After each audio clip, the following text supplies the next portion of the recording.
Good morning, everyone. Welcome to the On Time, On Target Morning Brief. We invest in fighter pilot precision on a daily basis. Welcome to September 17th, casual Friday for me. I was hopefully setting up for a Friday, but not really. Futures are just slightly in the red, but they've been trending better all morning. So overall, I'm hopeful, especially after the moves we've had the past couple of days, that maybe today could be a nice up day.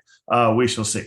We're going to talk this morning about tax reform. That has been a topic. Obviously, it's now hitting the news. There was a proposal this week, obviously, with the big spending bill, if you will, of what's going on in the tax world. So I'm going to get to those once we get through the open. I'm going to kind of review what's going on, what I actually think will happen, and what was not included, and how does that how does that change our investment? So we will get to that here in a minute. Also, for the question of the day is, what is a closed-end fund? It's a mutual fund that has some specific requirements on it. They act a little bit differently. So I'm going to talk about one example. CLM is the ticker that I have in the book now that bears inherited it, if you will, but it has some interesting characteristics that you may like, and I may use it for a specific purpose, if depending on what sort of investments you are in. For our day trading stuff today, I have 3 longs for you. I do not have any shorts. All the longs are okay at best.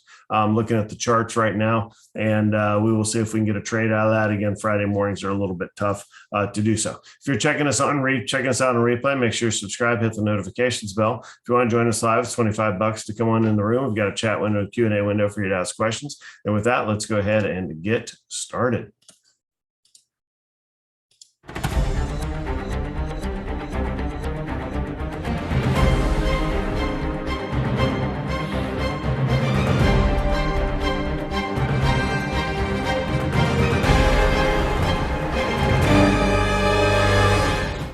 All right, welcome back, everybody. Here is the lineup card for the day. Make sure that you review the standard disclaimer there. It's the financial education presentation. Full disclaimer is available at ototnow.com. All right, mission objectives, as always, grow our money, protect our money, and live off our money. Well, all of that has to do with the tax code, right? Almost every move we make out there, whether it's retirement accounts, health savings accounts, flexible spending accounts, SEP IRAs, or just plain taxable accounts, comes with tax consequences. Taxable accounts have tax consequences now, right? And retirement accounts have tax consequences often decades later. But if they change the rules, i.e. move the goalposts on you, then you need to relook at some of your assumptions. So I do think not all tax reform is bad. We do have to pay for all the stuff we enjoy in this country. I know that's a political football, but it's not free, right? You need to pay in some taxes. So my job as a financial advisor is to understand the tax code and then navigate it successfully, not necessarily argue what should or shouldn't be in the tax code, just simply accepting what is. If they move the goalposts and we need to adjust our strategy, then we'll do so. So let's talk about some of the things that are on there. First of all, corporate tax rate proposed to go up to 25%. My personal take is that that's a good thing. It should not affect the market. That's really a 5% haircut. If you think of the tax reform that Trump did that took the corporate tax rate down to 20%, that kind of juiced the market. Moving it back to 25, I'm not sure that that's actually going to get approved at 25, but it's probably going to move north of 2020 a little bit. So probably 22, 23, maybe 24. We shall see. But that's a small headwind that doesn't necessarily move stocks nearly as much as this other stuff could. So that's the corporate stuff. And for as far as personal taxes, increasing the top tax rate to 39.6%. Again, that's up in the range of 400,000 plus if you're married. I had to look over at my cheat sheet. So again, 2.6% above the current 37% tax rate. So yes, an increase, not a significant one, probably fine. Honestly, I think 40 is 40%. There's probably a mental block of going above 40. So as long as they stay below 40, that's fine. Again, 50 is that you wouldn't want to have half your money go to taxes, right? 40% seems like a lot, but it's not. I think it's palatable. I do think that actually gets approved as written, believe it or not. As far as the capital gains, this is kind of where it really gets into affecting your investments. is looking at increasing the top capital gains rate to 25% with a 3% surcharge if your AGI is above 5 million. So again, kind of getting into the super rich there. If you have an annual gross income of 5 million or greater. So most of us aren't worrying about that right now, but it does take that, long-term favored capital gains rate of 15% for most people. You can get a lower one at lower wages, but for most people that are professionals, 6 figures and above, you're looking at a 15% long-term rate. Well, that goes to 25%. That's another 10% off the top of your gains going right to taxes. I do think the capital gains rate moves. It probably, my guess would be it would go to 20. I'm not sure they're going to pass a 25 right away.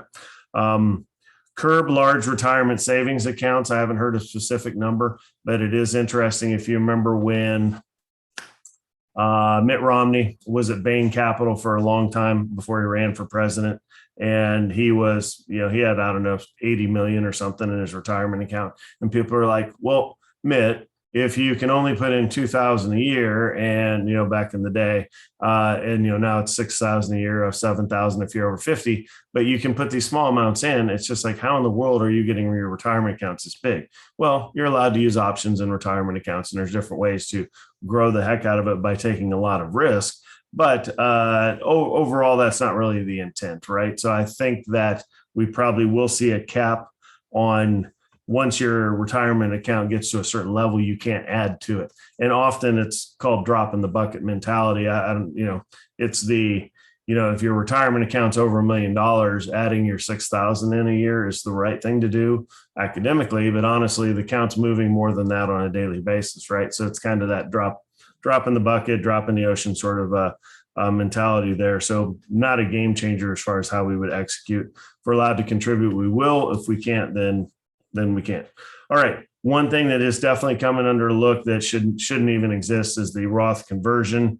To be honest, that's my opinion. It's too good a deal. I've talked to most everybody out there, if you're willing to listen, into converting your traditional to a Roth, pay the taxes now so you don't have to pay taxes later. Unless you're in retirement, then you're kind of there at that point.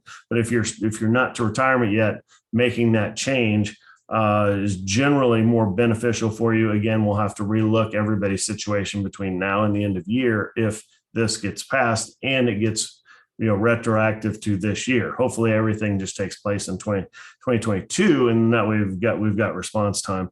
But they're looking at phasing that out for the Roth conversions. Depending on your income, if it's above 400K individually or 450 as a couple, over the next 10 years. So we've got time to deal with that. The backdoor Roth, though, they could close that right away. The ability to make a non-deductible contribution and then convert it immediately to a Roth. From day one, it's been, first of all, legal. Of course, that's why we do it. We wouldn't do it if it wasn't. But second of all, speeding, right? It doesn't meet the intent of the tax code, but the tax code never really fixed it. So I think that does go away, and that could go away as early as December 31st of this year. Those are a little bit of a headache for me, but it's the right thing to do since we're allowed to do it. So I wouldn't mind not having that headache. But either way, what's not included that was kind of the big deal was the step up in cost basis when you pass away. So say in a taxable account, you hold Apple and you have thousands of % of gains, and you get into what I call the unsellable position. If you sell it, you'd have to pay almost entirely taxes on everything you sell. So you won't sell it. You'll basically die with it, hold it till you die sort of thing, because when it passes to your heirs, it steps up in basis to the time of your death. So that is a fantastic deal. However, that did not, they were talking about changing that. That did not change. They also talked about if that happened, or either not allow it to step up, or if it does step up, immediately turn around and tax the heir, the inheritor, if you will, on the capital gains, which would be like, well, that doesn't work in the real world, because if you inherit a significant amount, you would have to turn around and sell some of it to just cover the taxes on it. So it's like, I'm not sure that's really what they want to do. So that's a little bit of a nightmare. So they didn't include it. So that's safe for a while. So that can still go on as normal. All right. That's enough of the tax reforms. Take a look at the market real quick. Long term, here we go. So again, a little bit of a sell-off. We had the nice up day, a little bit of a down day yesterday. So we'll see how today is set up. For your long-term trades, again, or excuse me, short-term trading, we have the 3 longs set up here. You can see all those are kind of gapping up, but we'll get back to that in a second. All right, not going to review the futures today. We're going to skip right to this closed-end fund. So this is CLM. It's a Cornerstone Strategic Value. It's a closed-end fund. But what's weird about it is it pays a 15% dividend. So if you're living off your income, in retirement, this may be attractive for you because when you look into it, it holds Apple and it holds Google, Microsoft, so it holds tech names, but it pays a big dividend. So that's kind of hard to do. So the way closed-end funds, we'll talk to them, later on, is they don't move a whole lot in price. You're like, well, this looks bad, but it's not. It's 11 to 13.50 is the entirety of the range here. Instead of letting the stock price appreciate and paying that out as a capital gain, they basically they basically pass the gains to you through a dividend, and it keeps the stock price kind of range bound, if you will. So you end up with a whole bunch of dividend income when the portfolio is going up, and if the portfolio is going down, then they simply either reduce the dividend or accept the fact that they're not going to pay it out for a while until the stock price settles in, and then they pay out the dividend. So a little bit of a different mechanism there than what you're used to.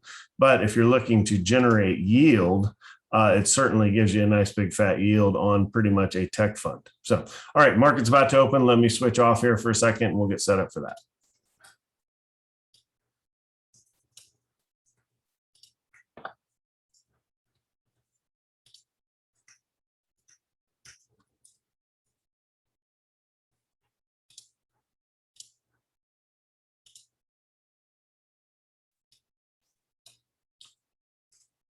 All right, good morning, everyone. Welcome to the On Time, On Target play of the day. Get ready for the opening bell right now.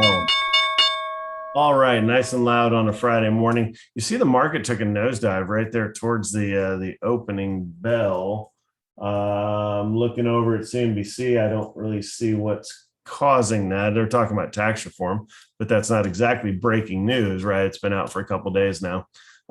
So let's take a look at our specific trades here for the play of the day. You've got 4 screens in front of you. You got S&P 500 here on the left. You have Lucid Motors, LCID, big upgrade, pretty cool company, and they just got the first electric vehicle to go. You get a 500 rating, which means 520 miles is what they are rated on one of their cars. Has a 520-mile range now, which is a big deal, right? Because nobody else really has in the past. So that's why I expect Lucid to be moving higher.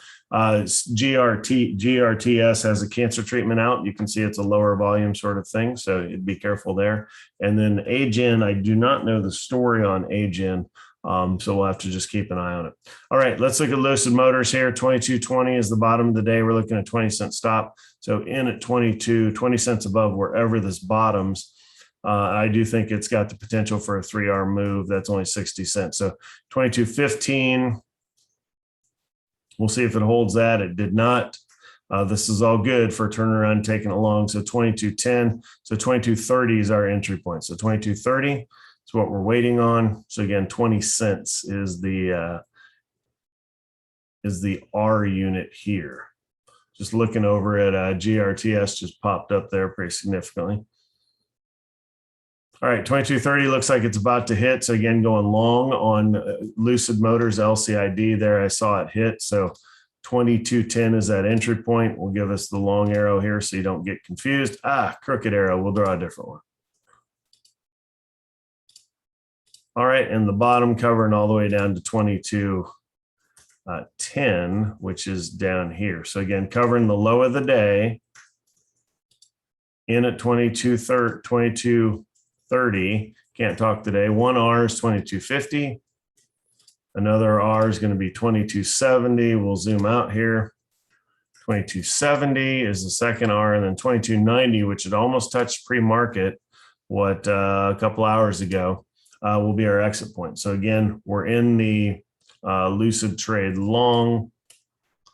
22.30 is our entry point, and again, it's got to hold 22.10. All right, we'll take a look over at, let's see what's going on in the bigger picture here. Clickstream up today, KWeb, DD, Baba, all on the top of the leaderboard. You like never see that, right?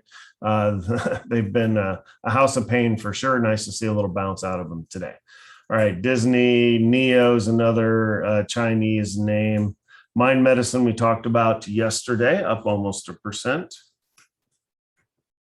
I was going to check out that PSIL, see if it's open for trading today. All right, so it opened at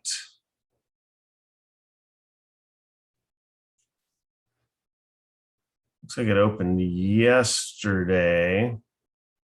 It's supposed to open today. Yeah, it looks like it opened yesterday and traded yesterday, traded down a little bit from where it opened, and then it's back open today, a little bit higher. So only 1 day of data there, if you will. All right, go back to the SPY here. All right, let's look at the downside, see what's going on the downside. Apple call selling off a little bit. Silver and gold continue to sell off. MicroStrategy, Bitcoin must be down if MicroStrategy is down a little bit. Palantir, Roblox, so a lot of favorite tech names. So China's up and tech is down today. That's like backwards from almost every other day, right? So, all right, well, we'll go over and we'll talk closed-end funds real quick, and then we will come back to the trade here and check on it. All right, so there is our closed-end fund, and moving the screen out of the way here. All right, so what is a closed-end fund? Type of mutual fund that issues a fixed number of shares through one IPO and then does not issue new shares. So you look at here at the open-end fund, accepts a constant flow of investment capital and then just issues new shares and buys back its own shares when it needs to, right? Which is different from a closed-end fund. It just issues those shares, and then largely that's a fixed set. So they're kind of hard. I'm not sure they're hard to get into, but once you're in, most people stay in with these closed-end funds for the distribution that you see. So one-time limited offering, maybe bought and sold, but no new shares created, so you can't get diluted, can't be manipulated like stock splits, those sorts of things. Usually actively managed. That's the case with CLM. They're a little bit more expensive as far as the expense ratio, generally over 1%. So I don't like that. But if something like CLM is kicking off 14% in a dividend, well, that's going to make me feel I don't need to worry so much about the percent I'm paying if that's what I'm getting, if you will. All right, pros. Transparent pricing, potential for higher yields. Again, they can manipulate that to pay out the capital gains in a yield form versus a normal mutual fund that can't do that. A little bit less liquid. They don't trade as much. Closed-end funds and net asset value. So you can actually take the underlying holdings and figure out how much the fund should be worth. So that's unique to a closed-end fund versus a mutual fund that's just going to reprice, or an index fund that a model just buys and sells to match whatever it has out there. So a little bit of preferreds and closed-end funds can actually be valued according to the underlying holdings, where you can't really do that in other types of investments. Also, they're allowed to use leverage in a closed-end fund, which you may or may not like that.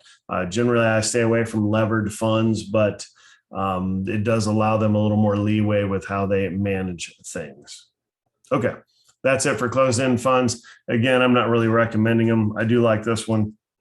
I just inherited it, so I need to keep an eye on it and kind of watch it for a while before I could recommend it for anybody else. And again, that one I'm talking about is the CLM Cornerstone. And again, the attractive part about this is yielding this 14.87%. So obviously in a taxable account, if you're living off your portfolio, it's a good thing. If not, you'd be getting killed in taxes. If it's in an IRA, then it kind of doesn't matter whether it pays out or you get the actual capital gains because you're not paying taxes on that anyway. All right, let's check back on our trade, which busted out of the bottom. So when we look at Lucid Motors, here we are. We got into it 22.30. We needed it to hold 22.10. It did not. If you waited, again, you would have gotten a better entry at 21.19, 22.10, but we didn't. So we get the red X of shame on our trade for today. All right, that's all I've got for today's show. We'll see you guys back a Monday morning, and we'll talk to then. You guys have a good weekend. Bye.